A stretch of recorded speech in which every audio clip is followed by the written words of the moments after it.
got Julius Johnson, a One Flag, a brother who is a designer, a brother who have clothing line, a brother who able to serve food to the community. He's also a father of 5. He was also a person who was in the world, but today he's not in that lifestyle anymore. What I really like about his transition, this is the guy that I want to introduce y'all to. Why? Because he has so much information that he can give. And not only that, he's a man will allow other people to help guide and lead. But not only that, he always have a special fundraiser each year to introduce various different people from here in Washington, D.C. So as we move forward to the show, I'll be able to bring him on. Just give me a couple of seconds, a couple of minutes. We'll take a break. Good. I'd like to welcome everybody to the Clarence Miles and the Community Show. We're at the historic Langston Dwellings complex here in Washington, D.C., one of the historic oldest housing complex in Washington, D.C. It's 85 years old. It just had the 85th anniversary. It is the first oldest housing complex in Washington, D.C. It's the second oldest housing complex in the United States. But we're here today talking to a good friend of mine, we call Juju the Gentleman, however you call it, JGJ, one of personal friends of mine, God, we come up in the community together. Yeah, I'm much older, but still, we come up in the same community. I was able to have a good relationship with his father, and most of the things that I came here today is just to conversate with you, because I really appreciate you. You know what I mean? That's one thing I really appreciate you. I really like your lifestyle. I really like how you govern yourself, and definitely everybody knows the wonderful Juju. So before we get started, I just want you to introduce yourself to the community here on the Clarence Miles Community Show. I just want to say, man, whatever you've been doing, just keep doing what you're doing, brother. I just want to say that. All right. Well, thank you, man. First, thanks for having me on the Clarence Miles Show, man. It's an honor and a pleasure. I'm Julian Johnson. I go by Juju. Most people know me by Juju. Some know me by Juju the Gentleman. You know what I'm saying? And I'm from Washington, D.C., native, born and raised, born in Washington Hospital Center, 1973. Both of my parents are from Washington. One is from Northwest, my mom. Northwest, Hanover Street, North Capitol Street corridor. And my dad, he's from Northeast, 7th Street, L Street, 8th Street, that area. So, I kind of had the best of both worlds growing up, both sides of the town. Yeah, as I reflect back, because I come up with your father, and then after your father had passed away, I started hearing about Juju. Your name was like ringing, but for all the good reasons. Juju done moved out of town, Juju moving around, Juju back, you know what I mean? And I was saying, I've been with your father a long time, but I never got a chance to meet you because you was younger, you know what I mean? Right. But once I met you, you know what I mean, you were spitting in each other. You feel what I'm saying? I don't know if you can carry your shoes right now. You understand what I'm saying? But the point is, you come from a good stop. You know what I mean? Yeah, I appreciate it. So I like to always share with people about yesterday, and I like to bring them up to date, because a lot of times when we get on the Clarence Miles Community Show, it's about transformation, about our growth, you know what I mean? Because we haven't always been that person. Right. You know what I mean? So when we come with you, I just want to ask you just introduce you and share a little something about yourself before I ask you something. Okay. Well, my story is probably similar to many coming up in an urban environment such as Washington, D.C. My time, I would say, growing up would be the late 70s, early 80s, late 70s, all of the 80s, you know what I'm saying? I came off the porch pretty early, man. You know, my environment was fast. Yeah. You know, like I said, I grew up right there off the North Capitol Street corridor. So you got P Street, you got Hanover, you got Surfing Quarter, you got R Street, And you got Dunbar. Fifth Street, you got everybody went to Dunbar, even guys from Northeast. Yeah, I went to Dunbar. So you know what I'm saying? You know, like, you know, coming up in that, navigating, being the only child, coming from a single parent household. My dad was out in the streets. He wasn't there with mom at that time. He was finding his way through life, navigating, which I understood as I got older. Yeah. As a young man, I needed him there. Yeah. And that was a void. I had uncles. I had a grandfather there that I lived with. But that still wasn't enough. But I had a good household, loving family, strict mother. Right. That would come out and look for me, but I still found my way to try to figure it out on my own. And you had a nice grandmother. Yeah. Oh, yeah. So, you know, all the time, you know, a lot of times we say it starts at home. Well, mine started at home, and I still found my way outside. Yeah. You know, and, you know, navigating through life. And as a young man, you know, I hit pit stops and speed bumps through life. You know, I went to Cedar Hall, Oak Hill as a youth. Yeah, we went to the same travel. Yeah, you know what I yeah, mean? As I'm older, I went through the same travel. And these are the things that make me today so happy to be where we at today. You know what I mean? Because we could have stayed there, because, you know, we got a lot of our friends that still doing time from Cedar Hall. Right. Even though they done went to a little older, another level. Yeah. Or may not able to even come back to see where we at today. So as you was going on, you know, like you said, you was well, Juju the Gentleman. Now, who's Juju the Gentleman compared to Juju? Well, it's many phases of Julian Johnson, the man. You know what I'm saying? And it's different periods of time, man. We probably wouldn't even have enough time to go over all the chapters, but we just covered the child growing into me becoming an adult. You know, I was Pimp Juju. You know, and from that, you know, I went to prison after that phase. And when I went to prison, you know, the day they put the cuffs on me, man, I was tired. I've been in the streets since I was 12 years old. Right. Yeah. At this time, coming back from Cedar Hall, Oak Hill, and all that, I hadn't been to jail no more until I turned 33 years old. So I had a hell of a run in the streets. Yeah. So I was tired. I wasn't mad. Right. It was time for me to be accountable for my actions. You know, accountability is a part of being a man. Right. So, you know, but I was tired, Clarence, and, you know. I'm laughing. Why? Because when I got locked up, I was tired. And I know I came off the porch, I was 12 or 13 years old, you know what I mean? And I was 27 when I got incarcerated. So I was real tired, you know what I mean? So I understand, you know. And we went through that. We go through them phases, you know. But as life went on, you're transitioning. You're still transitioning as you was growing. Yeah. Well, I had transition in my mind the day they put the cuffs on me when I said I was tired. Yeah. So we're going to take a hold of for a second. You know what I mean? And I just want to take a break for a minute before we come back to what we did say. Thank you. That microphone.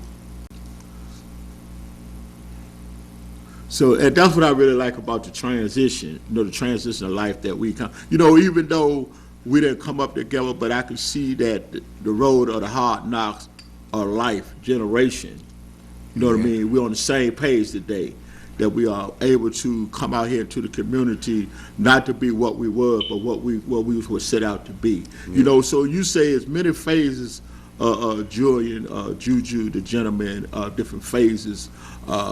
Let's take it up a little notch, you know, because, you know, you was in the game, past tense, you ain't in the game no more, you know what I mean? So as you've been, are you a father, you having kids? You had Yeah, man, I have 5 kids, and I'm a single dad to 3 kids. Okay. For the last 10 years since I've been home from prison. And how that working out?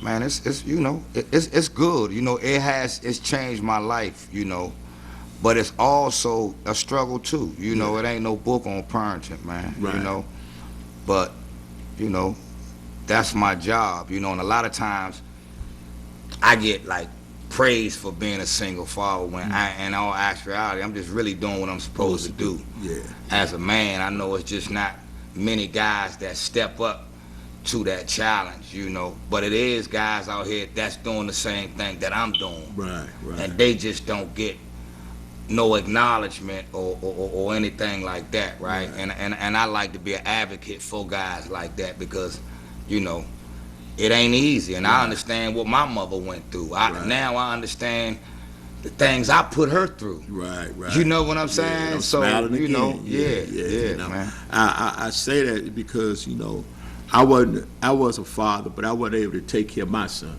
You know, Right. This is why even with my logo, with my organization, the child you say may be your own. Right. You know what I mean? I had took care and helped so many other females with their kids, and even with my youth program, I'm still helping kids and stuff Right. like that.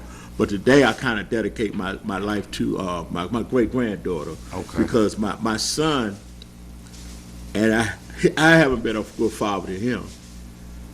He said he didn't know how to be a good father to his son, right? Right. And his son don't know how to be a good father to his daughter, because my grandson is presently locked up. Right. And my son, he don't communicate with his son or communicate with, even though we be around each other. Right. You know what I mean? So I understand that transformation. So with that, you know, you say you raised 5 kids, or you growing up, you know, in the city. So whatever good things that you're doing today, because you're doing a lot of good things today. You know what I mean? Well, I have a non-profit organization called One Flag Charities Inc. And what we do, you know, we do community outreach, basically. Something that you know, you inside now, you know, you've been put that work in, you and a lot of other people, unsung heroes that was out there doing what I'm doing now, passing condoms out, making sure the needle exchange program. I remember y'all doing that back then for you know, for Whitman and Walker. Yeah. And when I was teenager. Yeah, So right. So I ain't doing nothing but really repeating the work that was really done before me. You know what I'm saying? So my organization is called One Flag, and we're a Washington, D.C. based organization. And what we do, we put our boots on the ground, man. We go into these communities, such as like a community that we're in right now, you know, the poverty-stricken communities, and we build our relationship with our people, you know, and I normally use the food component to start the relationship because everybody loves food. Food is expensive right now, and things of that nature. And one of my kids, how we started out, one of my kids was in a transitional home when I first came home from prison. And when I was living in Atlanta, I used to have to drive 10 hours to come up here to visit my son, that a lot of people probably see with me now. He's 10 years old now. But during this time, his mother was in a transitional home. I was just coming home from prison, being released from the halfway house. So trying to put things together. But when I would go and visit my son, you know, I would see the conditions in these places. Not only did they really didn't have much, but it was blocking the father from being a part of the child's life. And I don't think us, like, building these establishments realize this is what we're doing when you putting these strict restrictions on the visitation of things. Because I couldn't really go in there to see my son. I had to wait outside and things of that nature for him to come out. And these spots is not in the most nice neighborhoods. You know, one of the things that I since I've been doing this type of work and been in that type of community is that a lot of time we sometimes are not allowed, not because of you, it's because of others who have came through those situations with a whole negative, whole situation. You follow what I'm saying? So what they try to do is to try to keep a woman or the kids in a safe place. You see what I'm saying?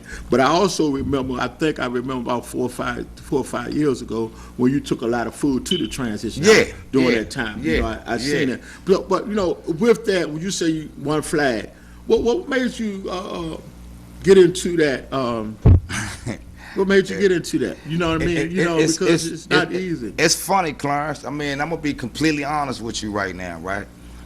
It didn't start out as it was going to be like, you know, it didn't start out like this. It started out me coming home from prison and me coming back to Washington, D.C. A lot of my young homies, which I'm still in tune with the youth, and a lot of younger guys that's younger than me, they were into their music and things of that nature, right? And they felt left out in their own city because who was controlling the scene was out of town people, the DJs, the promoters, and things of that nature. Still. So when I first came home, you know, none of these new guys don't know me. Right. I'm at the club. I see this supposed to be the popping spot. I come, I'm in line. Right. Being a humble patron, you know, it's not my turn anymore. Right, so I understand this what's happening now. Say that again. I said it's not my turn anymore. And a lot of times when you say that, a lot of times we don't know how to give up our spot. Because we feel like we just got to have that spot. Right. And I learned a long time ago, sometimes when you give up that spot, the comfort come later. Yeah. And that's where I'm at now. Yeah. You know, Man, I'm comfortable. You see? Create your own, Right, a whole yeah. nother lane that fits you. Right. So You know? yeah, So anyway, I'm loving this. and you know, I was in line. Yeah. And the young guys who knew who I was didn't like me in line. Right. But these young promoters didn't know who I was. Right. Because I'm humbly in line. I'm not going up entitled. Right. With a sense of entitlement, like a lot of us do in situations when we feel we somebody. You know what I'm saying? Right. So I'm in line, the young guys ain't like it. Right. Hey man, hold up, man. What the hell y'all doing, man? Y'all know who this is? And the dude's like, nah, he gon' like hell nah, he coming with us. Yeah. So I'm like, young, calm, you know, I'm cool. Right. But like, nah, you know, this the problem. These niggas need to woo, wop, whoop, they don't be known. And boom, the light bulb went off right there. I said, okay. And they came, man, I'm tired of these. I said, all right, you know what? Now, what y'all got to understand, the out-of-towners, you can't blame them because they came here and went to Howard University, came and seen that we're not together around here. We like crabs, pulling each other down, and they monopolized and positioned themselves. And what they did was got somebody thorough from the town to play the divide and conquer game. To keep you off of them. So before we can even have them to respect you, we got to come as one. And this has been one of our situations as organizations around this city. You know, it was once said back in maybe about 15, 20 years ago. It was once said by a certain person said, if all y'all can come together on one accord, right? Trust me. And speak about what you need and allow one person to take leadership, you all can be a part of the situation. But we have so many different leaders that's doing this type of work. Nobody want to entrust that other person to be that guy. And so this is where we at. You know what I mean? So so I just want to give you that update that it haven't changed. It haven't changed. Well, I'm noticing that now that I'm a little deeper into the work. So anyway, I had to explain to them, you know, nobody's going to respect y'all because y'all don't even respect each other. Right. First of all, you got to respect yourself. Right. Then you can learn to respect somebody else. A lot of y'all don't like each other and don't even know why. You know, just because you ain't even walked up like a gentleman and greeted one of them. How you doing, man? Well, that's why I'm Juju the gentleman. I do things like this. Right. So you got to lead by example. And what I did was arranged all of them. I went to Northeast, got a guy that I felt was a strong guy in Northeast, told him to bring a guy he trusts to watch his back. I went to Southeast, did the same thing. I went to Southwest, and I went to Northwest. Right. And what I did was rented a spot out. Me and my partner, Velvet Jones, my guy that's always on the assist with me, my one flag brother, I told him, man, we need a neutral spot where everybody gonna feel safe. And we gonna rent out, and I'm gonna have food there, and we gonna sit, we gonna introduce ourselves, and we gonna start this, and it's gonna be one flag, one umbrella. You can be. So you just answered my question. You said one umbrella. That means I'm also in part of one flag. Yeah, You understand? yeah. Because I understand the dynamic. But even with your dynamics, I've seen you doing something in the last couple of years that you've been giving people flowers and you've been giving people awards and you've been showing people what you feel about their work that they've been doing around here in the community. What kind of program is that you do every year? Well, That's been Clarence, to be honest, I took that. I've always done that. Like for the last 22 years, my birthday party in the city used to be the Players Ball or whatever. Right. It's the annual birthday bash. But even during that time, I took that and honored dudes on stage. Whether it may have been Player of the Year or this or that, but during those times, I still had a conscience of who was doing what in the community. Back then, I gave Tony Lewis the Young OG Award. And this 20 years ago, before he even got to this level, Right. even active. He probably was just out of high school. Right.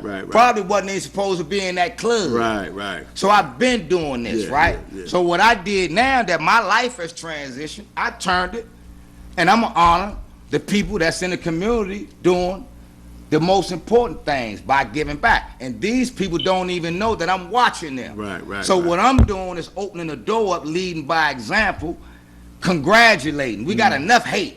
Got enough hate? We got enough hate. So Man. these people that I've honored had no idea. Right.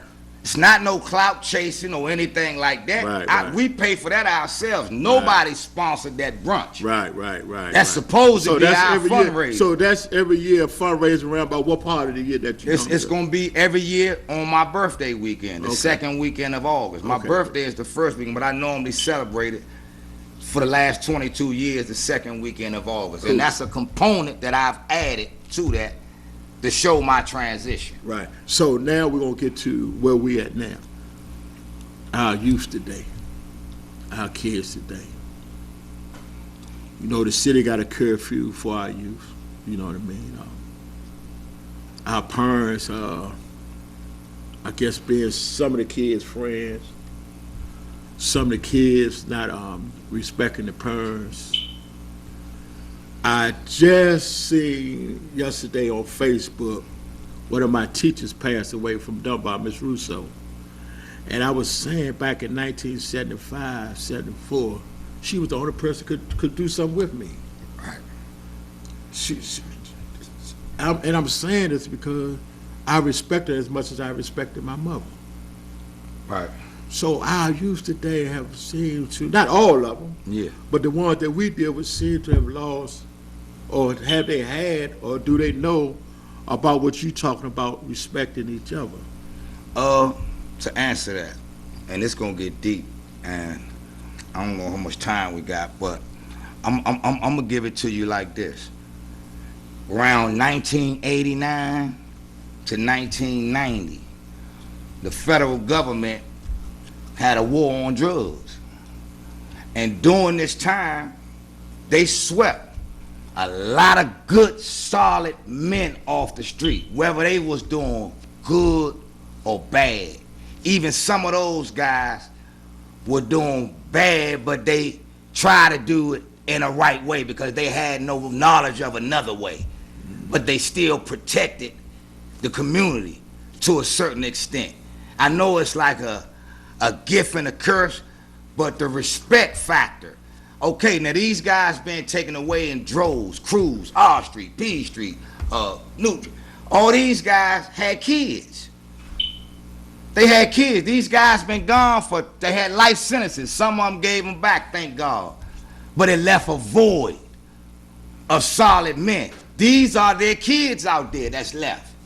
Now the ones that's left out there, it ain't too many guys like me that's gonna pull up on a young dude and give him some knowledge, wisdom, and understanding and try to teach him about self versus putting a gun in his hand, using him, putting a pack in his hand, making him go do some dumb stuff. You dig what I'm saying? Or sitting out there with them, fraternizing with them, smoking blunts, sitting back in the lawn chair on the block, hustling like you got a license. That means that the older guys, you're talking about the older guys out there as if they was the same age as the younger guys. That's what was damn near left. Yeah. So now in turn, these kids done had kids. It was nobody there for them. Now they fathering kids, and these are the kids that you see out here now. So a lot of the blame, we can't just put it on these kids, man. Right. Even though I was out here with mine and helping the youth, I still got to take part of the blame for my homies. You know, I say this, and this real talk.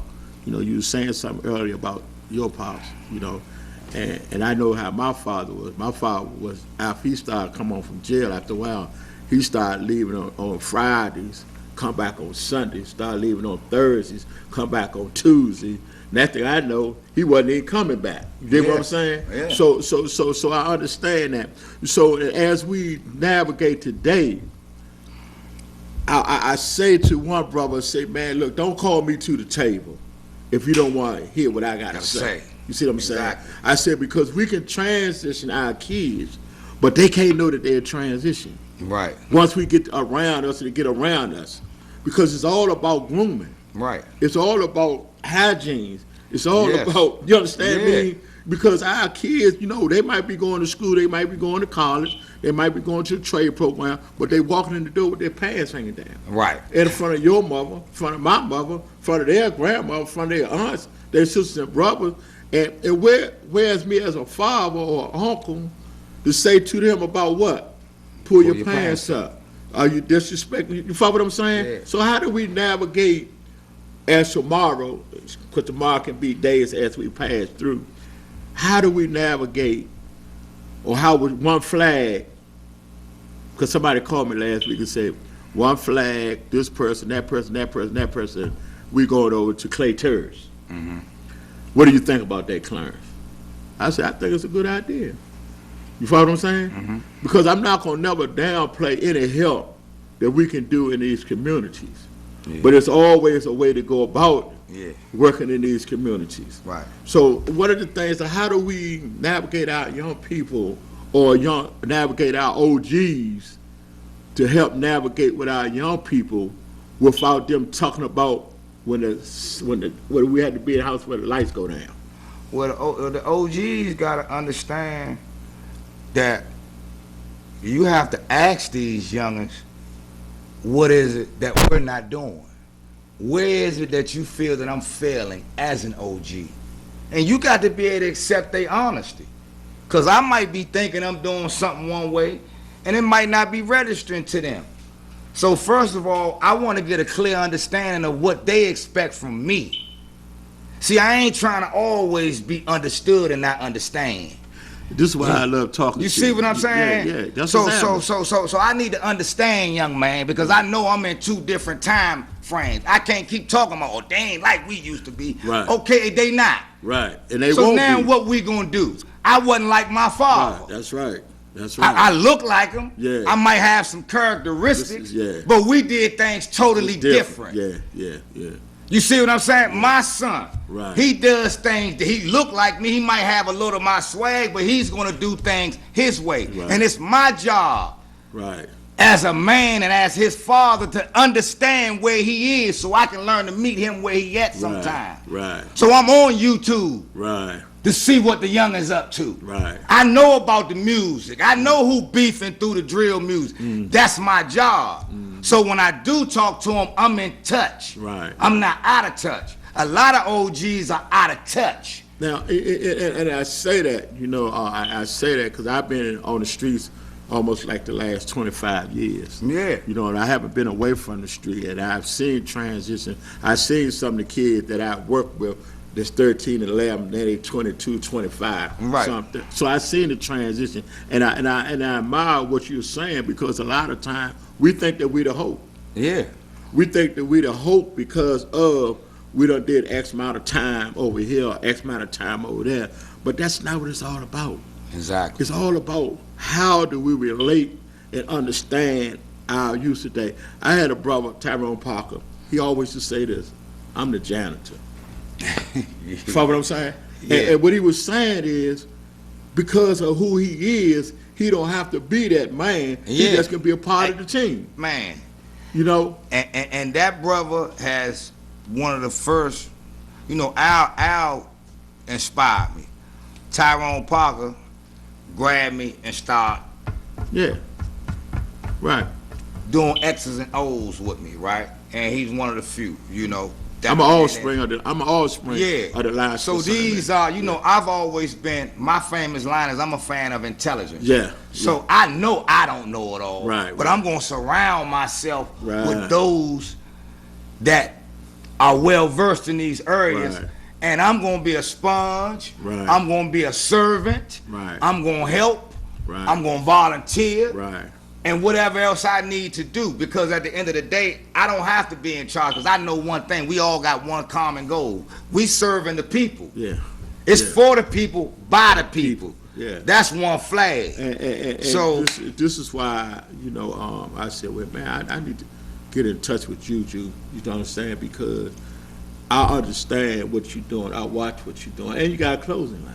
Yeah, yeah. You got one of the And I'm an closing line. underdog, but I'm cool with that, man. Man. Anything I've done in life, you know, it came with a struggle. Man. So So with your closing line, it's boss. Okay, let me say that. It's boss. I appreciate it, You know man. what I'm saying? But you also got another talent with your closing line. You make clothes. right, now You're design, you're a designer. yeah. You're a seamstress. Yeah, yeah. Well, I'm not the seamstress, but I'm the designer. I'm the one that make the sketch, pick the textiles, the fabrics, decide how large the collar is, small, every detail. To the suit, it's me. If you ain't you still only thing you ain't did was stitching it. Ralph Lauren don't know how to sew. But you definitely are the architect. Oh, you know what I'm saying? man, You know they got a guy. 100%. They got a guy can stand right here, what they call a mechanic. Right. They can look right across you, look them bricks over there, and say that brick ain't right. Exactly. That's That me. what you is. That's You me. follow what I'm saying? That's me. And I admire your closing line for years. I can't afford it. You see what I'm saying? Stop it, man. You know, you're a beast. You know what I mean? But appreciate that's a talent that you have. Right. Because see, people may not know that. You know what I mean? I just started getting my closing line last year. And it look a good. half. I like the concept. And when I do, I come to you. I Yeah. say, what do you think? Because see, what I found out, even doing this show, I had to go ask somebody, should I do it? What Not do you only think? did you come to me, you came to me and supported my brand Always. in the early stages. Yeah, You know, and always. I used to always tell you, man, when I'm riding around, Yeah. grinding out the Yeah. van, man, you know, this what I'm doing, man. Yeah. This, you know. Yeah. And you know, that's the part that people really don't see. They just Right. see whatever they feel like the finished product is Right, in me. right. But they don't see what I go through behind the scenes, man. And you're a person around. You travel all around the United States. Yeah. You're a person Yeah. with a lot of exposure. You Yeah. understand? As a young man, you survive the streets of Washington D.C. or streets around the United States. But how do you feel on the inside today? Man, Clarence, I'm gonna be honest with you. Now, financially, back then, it was way better, you know. Yeah. Well, I And understand. you know, I'm surviving now Yeah. and living, but Yeah. I'm just saying, like, but I didn't have no peace. Right. I couldn't That's what- sleep that's at what I'm night. talking about. You know, That's why I asked the question.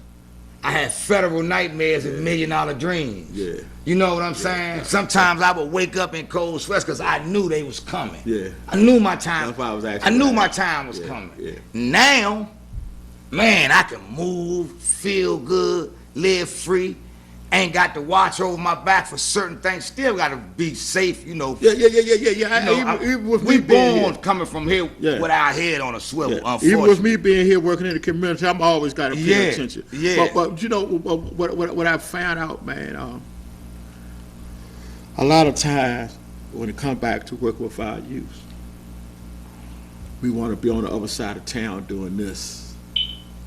Then we come back on this side of town and doing that.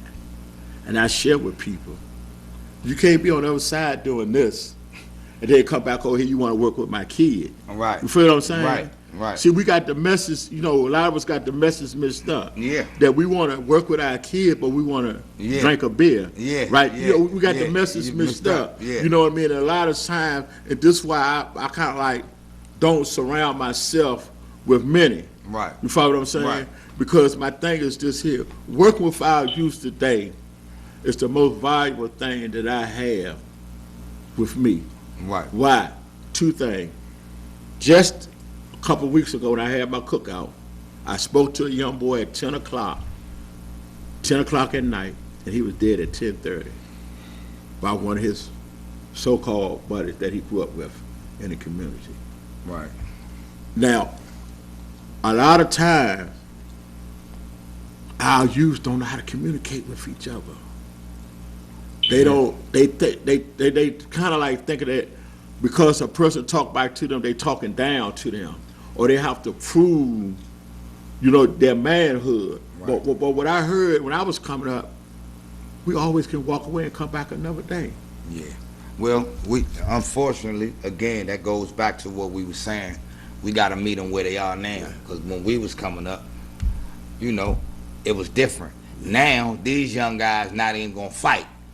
If a fight and you lose, you coming back with a weapon. That's what happened.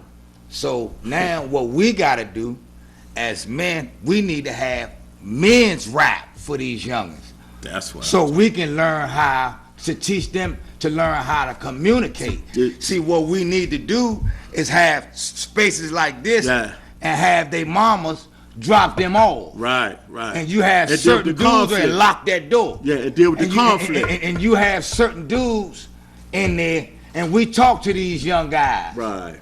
Like men. Right. And then we explain to them how it really looks to have your pants sagging down. Yeah. And I'm looking at you. Yeah. What, you inviting me to something and you a heterosexual man? How this really looks. Yeah. You ain't fly because you got on designer drawers. Right. You showing cheeks. Right. So like it need to be guys around that's not scared of them. Right. That's gonna talk to them and not at them. Yeah. Because they not gonna accept you talking at them. Because I wasn't going for it when I felt it was my turn. And when I wasn't going for it neither. Yeah, so the ones that talked to me calmly, I took it. Same way with my parent. When my mother yelled at me, that shit didn't register. Right. You know what I did? I turned around and I walked out and I did something worse. But when she was calm and spoke to me, I felt bad about the things I was doing. Yeah. You know why? Because she conveyed it to me in a calm manner where I could receive it. And now I can understand it in my soul versus taking it, yelling at me, rushing my mental and clouding my brain with confusion. Right, yeah. So a lot of times we have to remember that. Yeah. And that's why we need to have these groups and have men like us around. Two things that I just thought about. When I first got to center, came at the center, I had all the guys in the neighborhood, young and old, down here. And we got touch on certain conversations.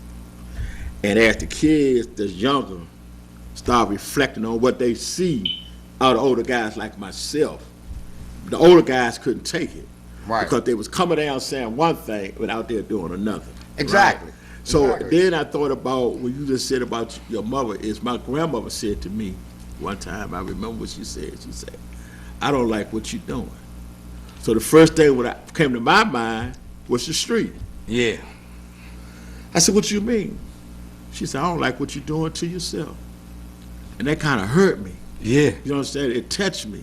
Even today, you understand me? Yeah. It helps me, because I think about what she meant. Because I know I was out there destroying myself, even though I thought I was doing all right. Right. You see what I'm saying? And this is where what I learned from doing this work, man, that we have to be more open. Yeah. We have to be stern, but we have to be more open. Yeah. See, because a lot of times we want to be the kids' friends. Yeah. We want to be their buddies. You see what I'm saying? We want to make sure they can be all right, but we got to show a little more love and compassion. Yeah. You follow what I'm saying? Yeah. Now, I was speaking about my nephew, right? And I remember my nephew called me all types of names and everything, called me this and that. And so we was at my father or my mother wait a repast.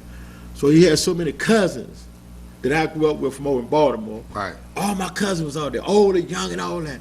So he come to me and say, is them my cousins over there? I said, yeah, go on over there and meet him and talk to him. He didn't know how to come at me and apologize. Yeah. But guess what I did? I took it as an apology. Yeah. I took it for myself that my nephew came and apologized, even though he didn't know how to say whatever. I took it, and ever since then, it's been nothing but love. It's our job, Yeah. Clarence, Yeah. to teach these young men how to communicate. Yeah. That's saving somebody else's life too. Right. Because if they know how, same way with my kids. Like I used to always tell them, if you tell me the truth, then your punishment won't be as bad as Right. if you lied to me. Right. So right. therefore, I'm leaving you a right to have an open communication with me. Right. I don't care how bad it is. Right. You can communicate with me. I'm here. You know, use me, utilize me. The word use comes from utilizing. Mm-hmm. You see what I'm saying? That is utilize, short for use. We just took that word and took it somewhere else and misused.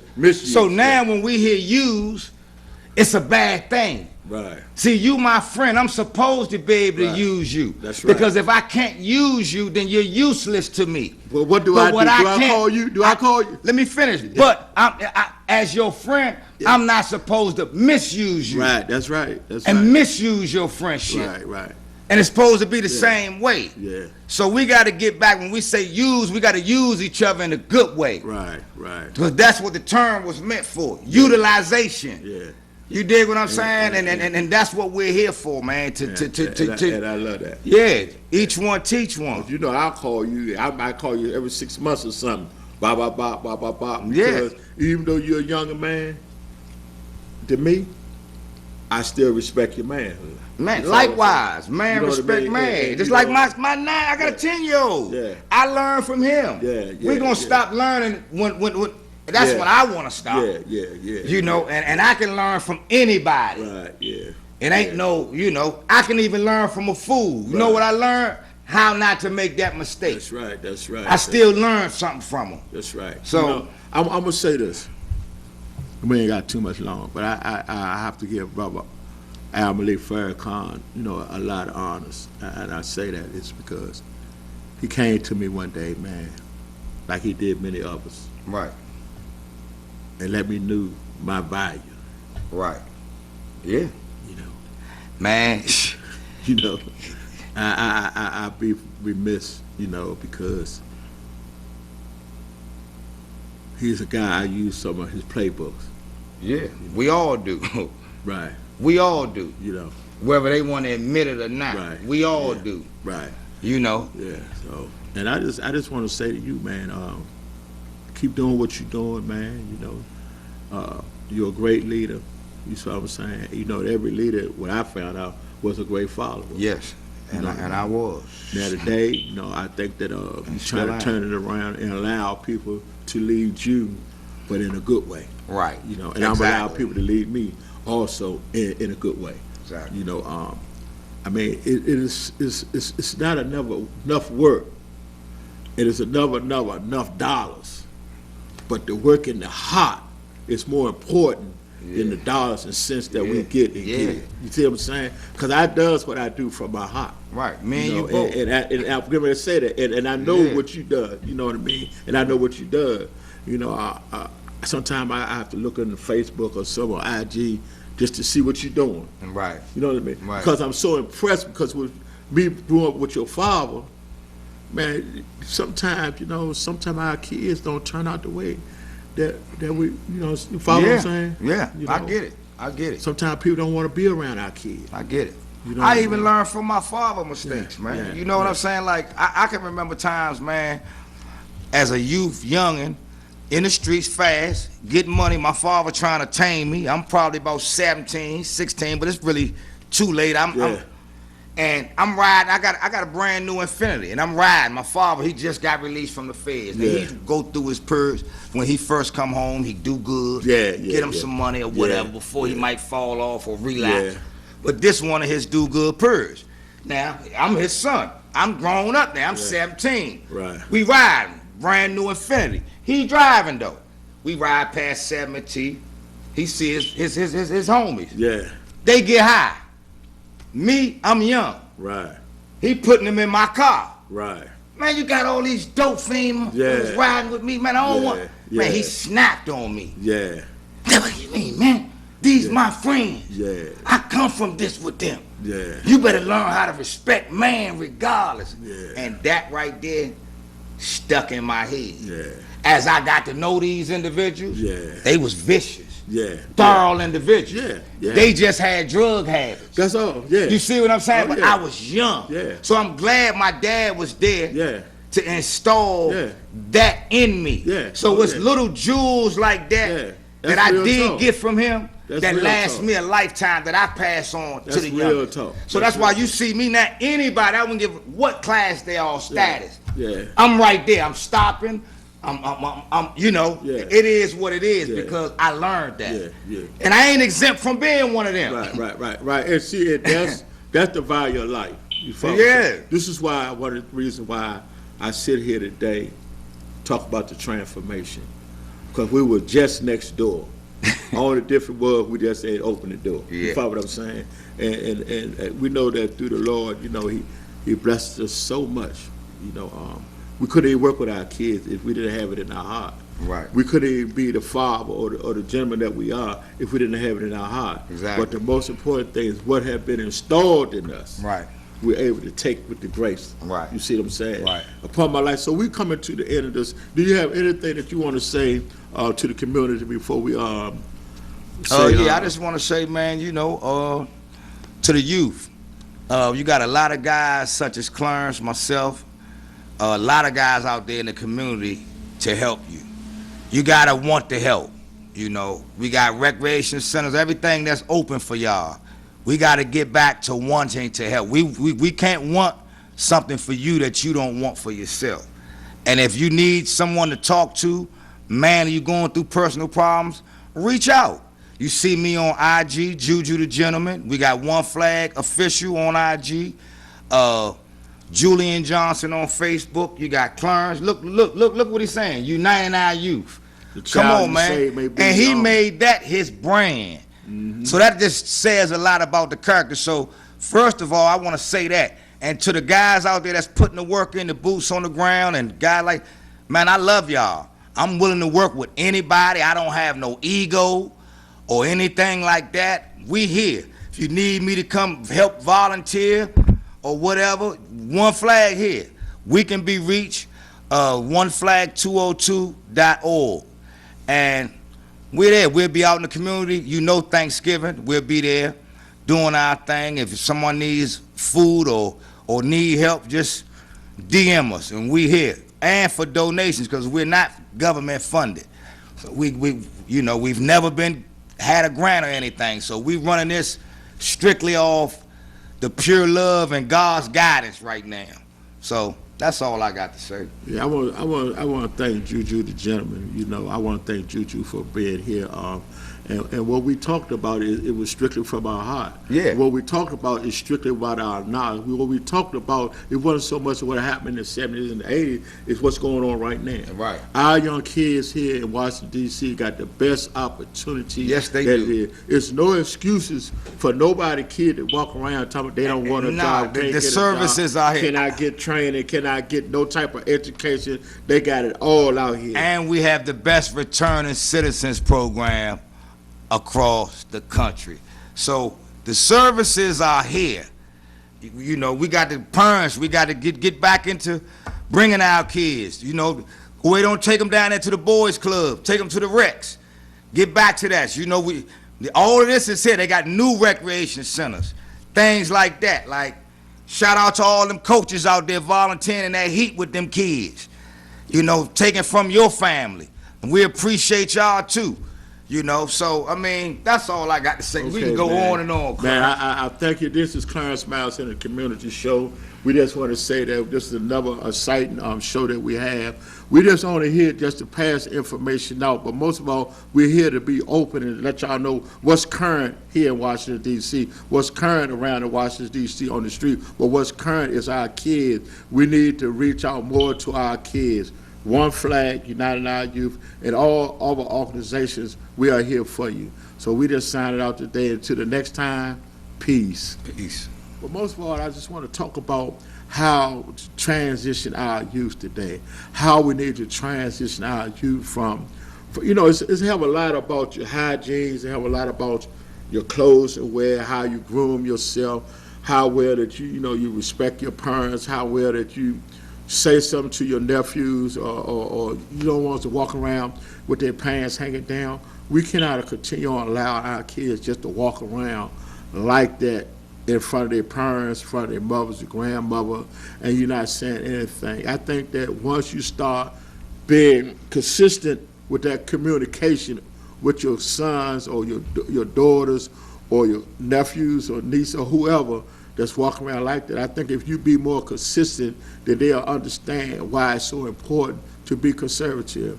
Let our kids, let them know that they need to start wearing their shoes and stuff like that.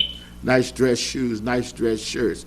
We're going out to greet, because what happened is you'll start feeling better about yourself. We got so much corruption with our young kids today. Sometimes you just don't know how to turn or how to reach them.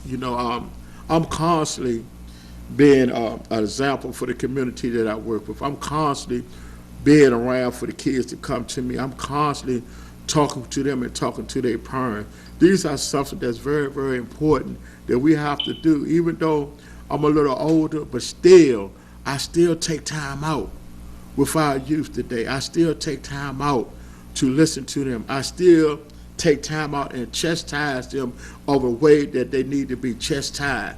I don't take, I give. They come back tomorrow, they may curse me out, and I still come back and still work with them. These are the things that we understand. We have kids are going through a lot of trauma. That's basically what I'm saying. Kids are going through trauma. The parents is going through trauma. So we need to get with somebody that we can talk to. We need to constantly get some help from other organizations where we can be able to bring our kids together, to bring you together so we can talk about what's really going on in our community. Your house is a community. Your house is where your kids come from. A lot of times we say we don't know what's going on with our kids at home, and a lot of times we may not. But we also got parents who do know what's going on in our community. So we got to really pay attention to how our kids is coming in and out the house, what time. I'm thanking for God for the curfew that they got. Some kids going to abide by it, some people not. But we need to kind of put some restrictions on a lot of movements that's going on around here in Washington, D.C. The great honor is that we have a lot of folks that's willing to work with these kids in the fashion that their parents don't work with them. And our kids got to understand is that y'all are the new beginning. Y'all are the new generation that's coming out. If you destroy yourself and you destroy other folks, where's your community? Where are your friends? You don't want to be that one that's incarcerated doing 20 years, 15 years, 5 years inside a place where you don't see the change. Washington, D.C. is changing, and they are not playing. And as you can understand, it is not about when I was young, it's about what you're doing right now today. Help your parents. Honor your mother and father. You need to honor your mother and father at all times. You may not always like what they say. You may not always like what you do, but you need to learn how to respect your parents at all times. But also, the parents need to also respect their kids. I'm not my son's friend. I'm not my grandson's friend. I'm not my great-granddaughter's friend. I'm their father. I'm their grandfather. I'm their great-grandfather. And that's where I'm at. It would never be a point where I want to party with my son. Even though I'm 65, my son is 46. I don't want to party with him. I don't want to party with my grandson. I don't want to party with my great-grand. But I'm there to assist them and to guide them through whatever they need or whatever I can do. These are the things that we got to understand. We don't have to dumb it down just to be all right with our own kid that we birthed. We birthed them when they was a baby. So if they're 19 to 20 years old and you was 19 or 20 when you had them, then you're going to dumb it down to their age? Come on now. Parents, we have to look up. We at a new time. It's a new day. Thank you, for being here with Clarence Miles in the community. And as we come back with our brand new show next month, I just want to say it's all about the community. It's all about the help and the service that we can give to one community. Again, my email is clarence.miles@unitedouryouth.org. My telephone number is 240-468-2561. You always can call me. You can always email me. You can always text me. I have no problem about answering my phone or email. I just want to be a servant, a trusted servant, but not only to the youth, but also to the community that I work with here at the historical Langston Dwellings apartment complex here in Washington, D.C.